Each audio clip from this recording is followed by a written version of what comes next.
Bonjour à tous. Je vais m'occuper de la restructuration des groupes de sociétés dans le projet de modification du règlement numéro 1346-2000. On le sait, le règlement numéro 1346-2000 est en cours de révision qui a pris un peu de retard puisqu'elle devra aboutir dans les mois qui viennent, vraisemblablement après mai. Dans ce cadre, une proposition de modification a été publiée par la Commission le 12 décembre 2012. Or, l'une des caractéristiques de cette proposition est qu'elle envisage la restructuration des groupes de sociétés. C'est une nouveauté. En effet, le règlement du 29 mai 2000 ne comporte aucune disposition consacrée au traitement de l'insolvabilité des groupes de sociétés. Le texte est fondé sur une démarche du traitement de l'insolvabilité entité par entité. Toutefois, la pratique n'a pas tardé à interpréter les dispositions du règlement de façon à favoriser la centralisation juridictionnelle du traitement de l'insolvabilité des groupes. Plus précisément, certaines juridictions nationales, anglaises surtout, ont estimé que le centre des intérêts principaux, le COMI, des sociétés filiales, se situait au lieu du siège statutaire de la société mère, afin d'ouvrir à l'encontre de tous les membres du groupe une procédure d'insolvabilité. Ce faisant, les juridictions anglaises ont renversé la présomption favorable au siège statutaire qui est prévue par l'article 3 du règlement.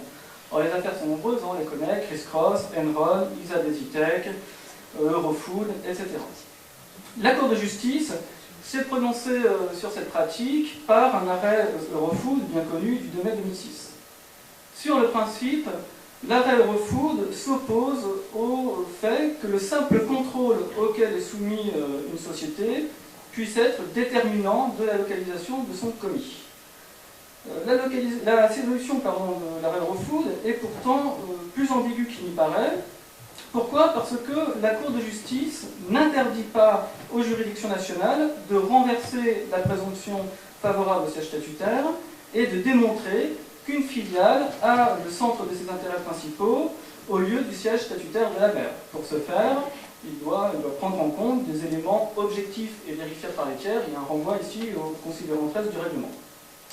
Par suite, il n'est pas surprenant que l'application du règlement insolvabilité au groupe ait perduré, en particulier en France. On peut citer les affaires Eurotunnel, ISA Desitec, Artofel Défense, ou encore Nonstop. Il n'en reste pas moins que cette application n'est guère satisfaisante. Elle est tolérée par le juge de l'Union, mais elle n'est nullement organisée par le règlement. En vérité, une telle lacune est d'autant plus regrettable que, de l'aveu même de la Commission, l'absence de dispositions spécifiques concernant l'insolvabilité du groupe d'entreprise compromet souvent les perspectives de réussite de la restructuration du groupe. Et d'ailleurs, près de la moitié des personnes interrogées dans le cadre de la procédure de révision ont considéré que le texte européen n'était pas efficace en matière de traitement d'insolvabilité des groupes de sociétés. Dans ces conditions, on comprend que l'un des apports majeurs de la proposition de révision est bien de prendre en considération la restructuration des groupes. Il existe un certain nombre de signes en ce sens. Le premier tient aux définitions que le texte, que la proposition s'attache à donner. Le texte définit les groupes de sociétés, alors il n'y a rien de très original, le groupe est un ensemble d'entreprises consistant en une société mère et des filiales. Le texte définit aussi la société mère, qui est une société qui détient la majorité des droits de vote d'une autre, ou une société qui est associée d'une filiale et qui peut désigner la majorité des membres de sa direction ou qui exerce une influence définitive et significative sur cette filiale. Bon, c'est une définition assez quand même relativement classique et en vérité très générale pour s'adapter aux particularités nationales et à toutes les situations. Il n'en demeure pas moins qu'elles sont intéressantes parce qu'elles marquent un premier intérêt de la proposition de modification du règlement pour le groupe de sociétés.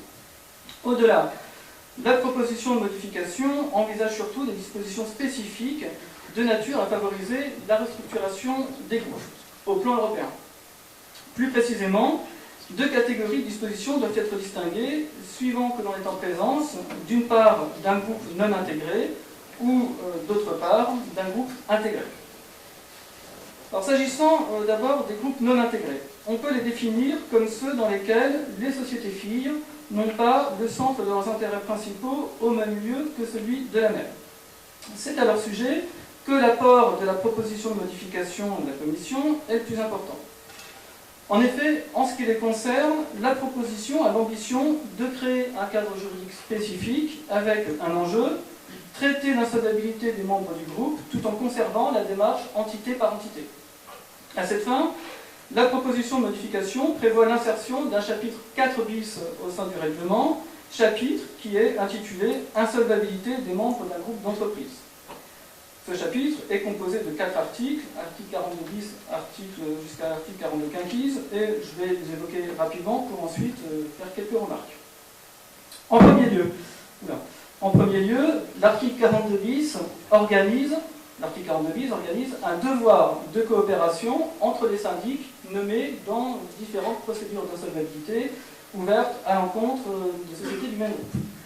Cette coopération, qui pourrait prendre la forme d'accords ou de protocoles, est soumise à une triple condition. Elle doit d'abord faciliter la gestion efficace de la procédure. Elle doit ensuite ne pas être incompatible avec les règles applicables à la procédure concernée. Et, dernière condition, elle ne doit pas engendrer de conflit d'intérêts. Le contenu de la coopération entre les syndics est assez vaste. Il s'agit de la communication d'informations entre eux. Il s'agit également d'un examen en commun de la possibilité de restructurer le groupe et, si c'est possible, d'élaborer un plan de restructuration coordonné. Et enfin, il s'agit de coordonner la gestion et la supervision des affaires des membres du groupe. En second lieu, un article 42 ter est consacré à la communication et à la coopération entre les juridictions qui auraient ouvert des procédures d'insolvabilité à l'encontre de différents membres d'un groupe de sociétés. Là encore, la coopération est conditionnée par les mêmes conditions que l'on a vu tout à l'heure, donc efficacité de la gestion de la procédure renforcée et le fait que la coopération ne doit pas être incompatible, encore une fois, avec les règles applicables. Quant à la coopération proprement dite, elle est envisagée largement, puisqu'elle peut avoir lieu par tout moyen approprié, nous dit le texte. Alors là encore, il s'agit de communication d'informations, de gestion coordonnée des actifs en jeu, mais d'autres moyens de coopération sont aussi prévus, plus adaptés pour les juridictions. Il s'agit par exemple de coordonner les audiences, ou de coordonner l'adoption des plans. En troisième lieu, un article 42 quater organise la coopération entre le syndic qui est nommé dans une procédure ouverte contre un membre et la juridiction qui a ouvert une procédure contre un autre membre. Dans ce cas-là, le syndic peut s'adresser à la juridiction pour demander notamment un certain nombre d'informations relatives à la procédure qu'elle a ouverte. Et en quatrième lieu, enfin, un article 42 quinquis est consacré au pouvoir des syndics.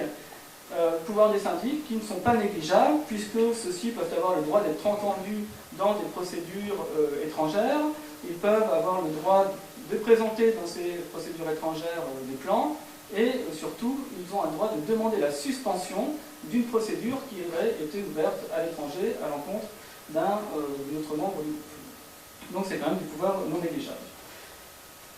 On peut faire une première remarque. Le schéma, il apparaît relativement simple et finalement assez logique. Pourquoi? Parce que, il se résume ainsi. Il s'agit d'organiser la coopération entre des autorités d'États membres différents, le syndic, les juridictions, pour organiser derrière une coordination des procédures ouvertes contre différents membres d'un groupe. Donc le schéma, on le comprend, et finalement, il s'impose par sa logique. Alors cela étant dit, plusieurs remarques peuvent être évoquées, au moins 4, sur ce schéma. Première remarque. On vient de le dire, le dispositif, il repose essentiellement sur une coordination des procédures. Or, le règlement connaît déjà la coordination des procédures, coordination entre la procédure principale, qui est ouverte contre le débiteur, et les procédures secondaires, qui sont ouvertes contre des établissements de ce débiteur. À ce sujet, une partie de la doctrine, en particulier Maître Daman, a proposé d'appliquer ce schéma au groupe. À partir du moment où une société mère ferait l'objet d'une procédure principale, on pourrait considérer que ses filiales sont des établissements au sens du règlement et qu'on pourrait leur ouvrir à l'encontre des procédures secondaires.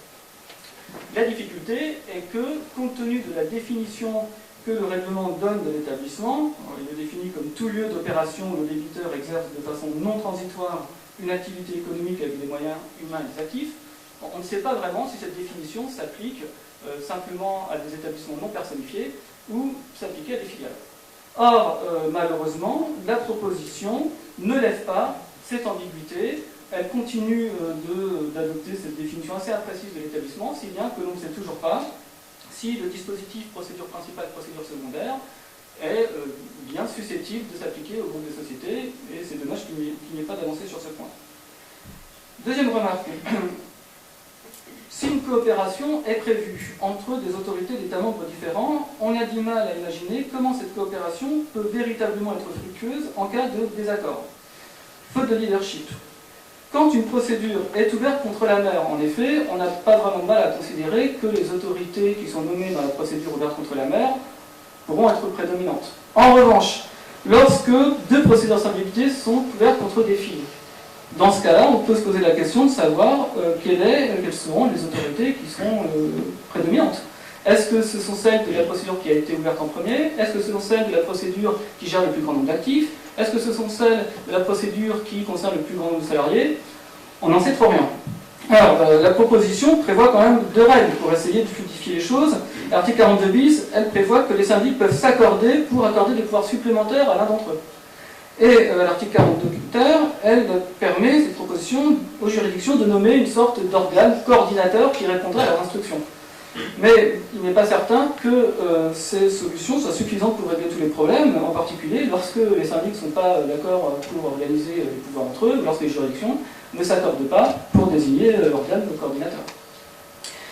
Troisième remarque, certaines notions ne sont pas définies. Par exemple, on l'a vu, la coopération des syndics ne doit pas engendrer de conflit d'intérêts. Le problème, c'est qu'on ne sait pas ce que c'est qu'un conflit d'intérêts au sens du règlement, et il peut y avoir des divergences entre les droits nationaux sur la notion de conflit d'intérêts. C'est un exemple parmi d'autres. Et dernière remarque, en fait, et c'est une conséquence de ce qui précède, il faudra nécessairement une adaptation et un rapprochement des droits nationaux en la matière. La proposition dit en effet que la coopération est possible si elle n'est pas incompatible avec les règles applicables à la procédure. Mais au-delà de la simple compatibilité, on ne voit pas comment il pourrait y avoir concrètement coopération si rien n'est prévu au sein des droits nationaux pour permettre à un syndic ou à une juridiction de collaborer ou de coopérer avec la juridiction ou le syndic d'un autre État membre. Certaines différences entre les législations nationales sont extrêmement importantes, notamment en matière de traitement de la situation des salariés, et il y aura certainement difficultés. D'où l'intérêt, évidemment, de la recommandation de la Commission que Michel a citée tout à l'heure, du 12 mars dernier. Alors cela étant dit, si la proposition se concentre essentiellement sur les groupes non intégrés, elle n'oublie pas pour autant les groupes intégrés, et je vais terminer là-dessus. La proposition de modification de décembre 2012 prévoit en effet l'insertion au sein du règlement d'un considérant 20 termes qui précise que la coordination des procédures que l'on a envisagées ci-dessus pour les groupes non intégrés ne doit pas empêcher la pratique en vigueur en ce qui concerne les groupes d'entreprises fortement intégrés. Et cette pratique, on l'a dit, elle consiste à constater que le centre des intérêts principaux de tous les membres du groupe se situe à un seul et même endroit pour ouvrir une procédure localisée géographiquement au même endroit. Enfin, plusieurs procédures, en tout cas dans le même ressort. Alors, pour constater que le centre des intérêts principaux des filles est localisé au même endroit que la mère, encore faut-il que les juridictions nationales démontrent que le commis des filles se situe au lieu du siège statutaire de la mère. Et sur ce point, le futur considérant 13 bis du règlement s'inscrit dans la ligne directe des arrêts Eurofood de 2006 et surtout Interrégil de 2011 qui a déjà été cité par Michel. À cet égard, on rappellera que la présomption en faveur du siège statutaire d'une société peut être renversée seulement à deux conditions, sur le ressort du considérant 13 bis. D'abord, il faut démontrer que l'administration centrale de la société est située dans un autre État membre que son siège statutaire, c'est la première condition. Et deuxième condition, il faut qu'une appréciation globale de l'ensemble des éléments pertinents permet d'établir de manière vérifiable par les tiers que le centre effectif de direction et de contrôle de la société ainsi que le centre de la gestion de ses intérêts se situe au lieu de son administration centrale. Ces conditions cumulatives tendent assurément à restreindre de façon très importante la possibilité pour les juridictions nationales d'ouvrir des procédures dans un seul ressort géographique contre les sociétés membres d'un même groupe. Je vous remercie.